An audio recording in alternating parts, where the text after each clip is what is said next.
बात करेंगे अभी हेल्थ से रिलेटेड डाटा की। जो ब्रॉड क्लासिफिकेशन होगा वो अवेलेबिलिटी पे होगा, एक्सेसिबिलिटी पे होगा, अफोर्डेबिलिटी पे होगा और क्वालिटी पे होगा। चलिए यहाँ पे इसको आप लोग देख लीजिएगा। चलिए अब आते हैं हम लोग अवेलेबिलिटी में। तो बेड पेशेंट का जो है आपका 1000 पेशेंट में 1:1.3 है, जो कि WHO का जो है रिकमेंडेशन है वो 3:1000 है। मेडिकल इक्विपमेंट की बात करें तो मोर देन 70% आर इम्पोर्टेड, तो हम लोग इम्पोर्ट डिपेंडेंट है। मेडिसिन की बात करें तो India is known as pharmacy of the world, around 60% of the global vaccine production in India. ठीक है, लेकिन इशू क्या है, APIs में इशू है। एक्टिव फार्मास्यूटिकल इंग्रेडिएंट में क्या इशू है कि 70 to 80% जो है वो फ्रॉम चाइना इम्पोर्ट करते हैं हम लोग।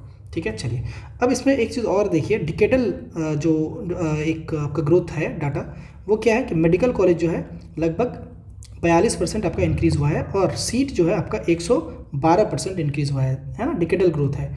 और 780 मेडिकल कॉलेज बने हैं 10 साल में। ठीक है, एडिशनल।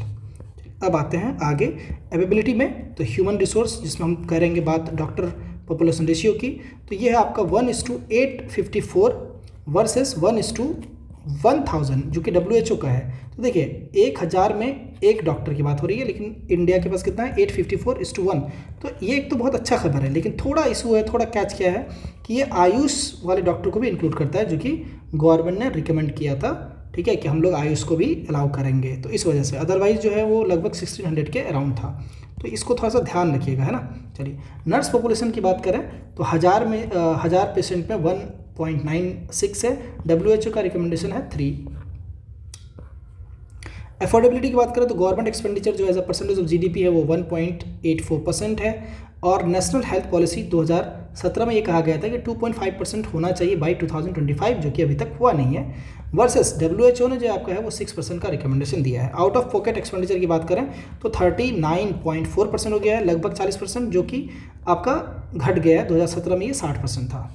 लेकिन एक इशू और है इसमें, क्या कि नो यूनिवर्सल हेल्थ कवरेज, तो गवर्नमेंट की तरफ से यूनिवर्सल हेल्थ कवरेज नहीं है। चलिए अब आते हैं इंश्योरेंस पेनिट्रेशन में। तो इंश्योरेंस पेनिट्रेशन में देखिए 3.7% ऑफ GDP इकोनॉमिक सर्वे 2025 कह रहा है, जो कि डिक्रीज हुआ है लास्ट ईयर से। लास्ट ईयर 4% था, विच इज़ नॉट गुड। अगर आप वर्ल्ड से कंपेयर करें तो वर्ल्ड का एवरेज जो है 7% है।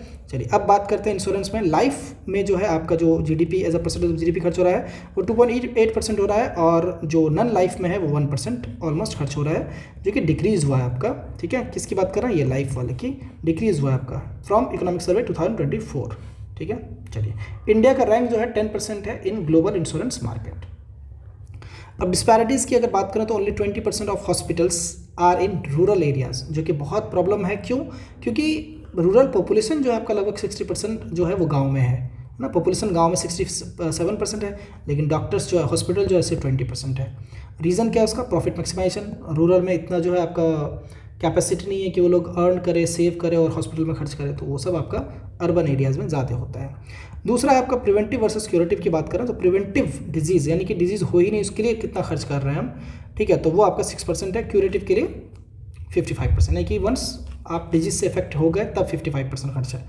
इशू ये है कि अगर मान लेते हैं आपको ओबेसिटी होने वाला है, या मान लेते हैं डायबिटीज़ होने वाला है, तो आप पहले वो चीज़ चेक नहीं कर रहे हैं, उसमें खर्च नहीं कर रहे हैं, जब हो जाता है तब खर्च करते हैं। ठीक है, चलिए डिजीज़ की बात करें तो नॉन कम्युनिकेबल डिजीज़ जो है 2/3 of death are because of NCDs, ये इंडिया की बात हो रही है। टीवी की बात करें तो largest TV burden of the world है, 26 lakh TV cases in 2024, 26% of world है। ठीक है, चलिए ओबेसिटी की बात करें तो third most obese country, 70% of obese population live in urban areas. ठीक, चलिए थैंक यू।